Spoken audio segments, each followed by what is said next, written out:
مصيبة جديدة من مصايبك يا احمد يا بنا في اقوالك اللي انت قايل فيها انه انت حطيت ابويا على جهاز مونيتور لقياس الاكسجين ونبضات القلب والضغط، وقست سكر عشوائي لقيته 260، اللي هو انت عملت المفروض ده كله في غرفة عمليات النساء والتوليد بتاع المركز بتاع والدك. انت قلت الاقوال دي ومسجله، طبعا انا عشان ما انا مش مصرح لي ان انا اطلع الحاجه دي لان لسه في النيابه، بس انا بقول لك بلساني.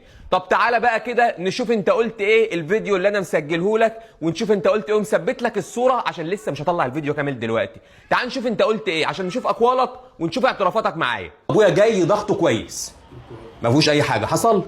حصل؟ استنى، لا استنى، انت ما قستش ضغطه. يعني انت فتحت لابويا ظهره كامل من غير ما تقيس لا ضغط ولا سكر.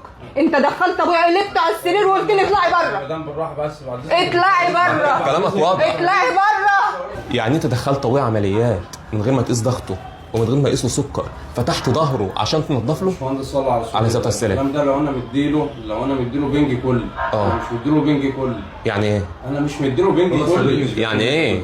حسبي الله ونعم الوكيل فيك انت واي واحد بيعاونك، وان شاء الله مع كل حاجه هلاقيك غلطان فيها هنزل لك حاجه بدليل بصوتك، صوت وصوره. يلا.